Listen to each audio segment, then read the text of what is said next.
Malheureusement, le mot alchimie était utilisé par les gens pour décrire n'importe quoi. Par exemple, il y a des gens qui parlent de l'alchimie spirituelle comme rien d'autre qu'une synonyme pour le développement psychologique ou quelques idées philosophiques. Et il y a des autres qui parlent de l'alchimie comme une synonyme pour la spagyrie, qui est rien d'autre qu'une espèce de proto-chimie qui travaille avec les essences des plantes.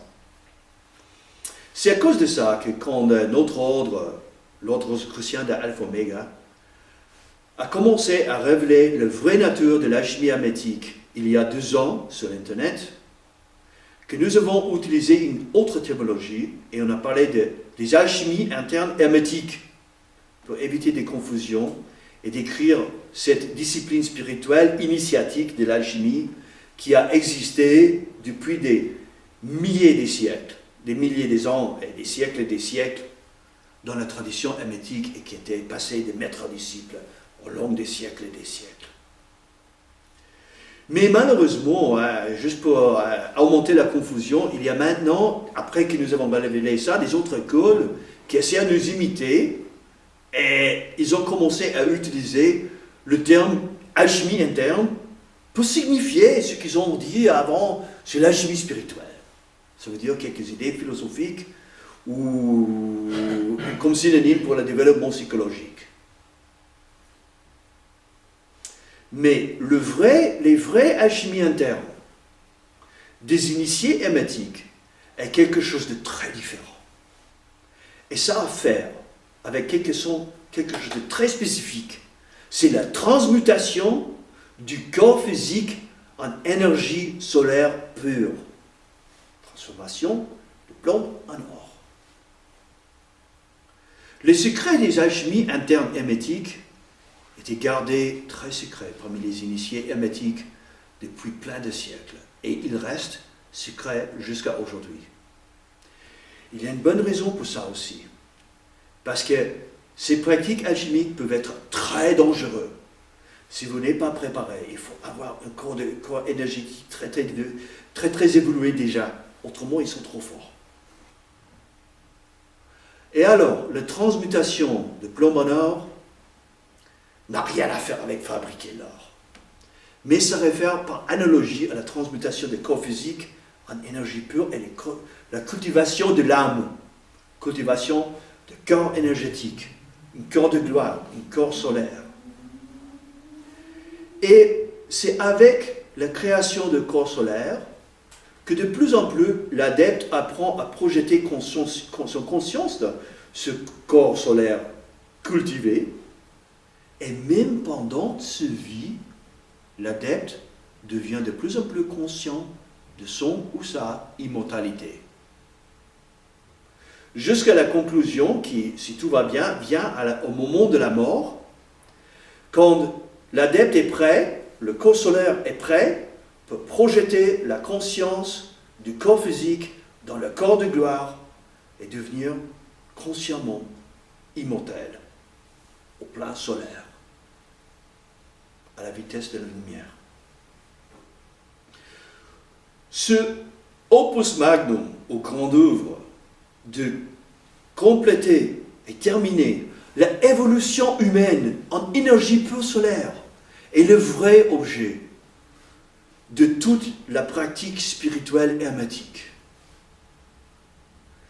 Et à terminer cette grande œuvre dans une seule incarnation, il faut avoir les processus secrets des alchimies internes hermétiques, à laquelle il y a référence allégorique dans les longues descriptions des processus alchimiques dans les textes alchimiques classiques. Les alchimies internes hermétiques travaillent sur le corps humain, même comme première matière.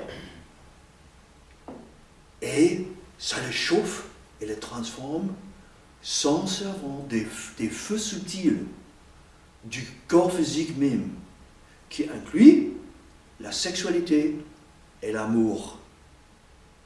Et dans ce sens-là, les alchimies internes hermétiques sont un véritable système de la sexualité sacrée occidentale. Mais comme ces techniques peuvent être très très dangereuses, pour les gens qui n'ont pas des corps énergétiques préparés et assez forts, ils se sont gardés depuis des siècles comme le parti le plus secret de la transmission ésotérique occidentale, jusqu'à aujourd'hui. Ces techniques comprennent aussi la préparation, rectification et multiplication de la pierre philosophale, comme est décrit dans le livre des causes d'Apollonius de Tyana, dans laquelle il y avait la tablette émeraude. On peut révéler très peu à les gens pas initiés dans ce qui concerne la vraie préparation de la pierre philosophale ou de sa rectification ou multiplication. Mais maintenant, ce soir, ici au Temple Hathor, grand temple et temple mère de notre ordre, l'ordre hermétique de l'Aube dorée et l'ordre rosicrucien de Alpha Omega, pour que vous compreniez un peu mieux la relation entre l'astrologie et l'alchimie dans la tradition hermétique, je vais maintenant révéler quelques clés additionnelles concernant les secrets de l'alchimie, qui n'étaient jamais révélés en public avant. La rectification de la pierre philosophale fait référence à les processus alchimiques qui sont faits dans les moments déterminés par certains cycles astrologiques.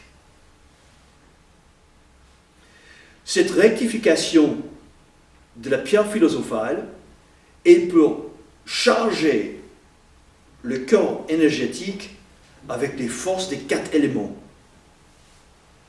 Et c'est à cette pratique qui a fait référence la magie de la Golden Dawn avec les 4 éléments, par analogie.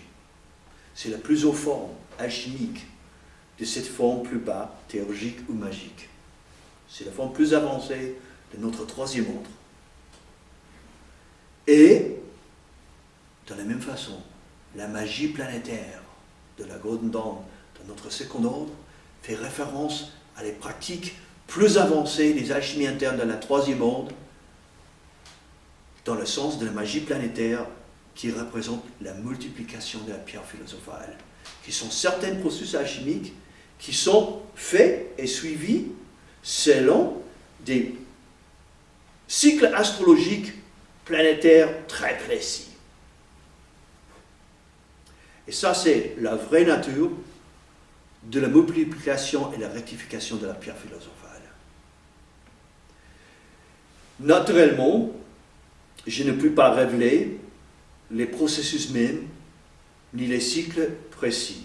Ils sont trop dangereux, révélés au public. Ils restent tellement dangereux. Mais on enseigne ces secrets dans notre troisième ordre, qui était donné à nous par les chefs secrets, ici à Paris, en 2002.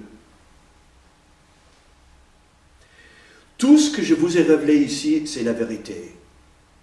Et je n'ai pas vous dit des mensonges, ni des choses pour vous confondre. J'espère que dans ce petit discours, que je vous ai aidé à comprendre mieux la véritable nature de la grande œuvre hermétique et de quoi se traite vraiment la pratique spirituelle hermétique. Comme ça, vous ne serez pas confondus par les gens qui veulent vous dire n'importe quoi concernant l'alchimie uniquement pour gagner de l'argent ou pour je ne sais pas quoi. Et enfin, je voudrais dire encore une fois que l'ordre hermétique de l'Aube dorée, dans l'ordre rosicrucien de Alpha Omega, c'est une véritable école hermétique. Et que ceci est rien d'autre, est la vraie nature de la grande œuvre, l'Opus Magnum. Et enfin, je veux dire que the Golden Dawn is not New Age wisdom. Le Golden Dawn, ce n'est pas la sagesse de la New Age. The Golden Dawn is ageless wisdom. Le Golden Dawn, c'est la sagesse éternelle.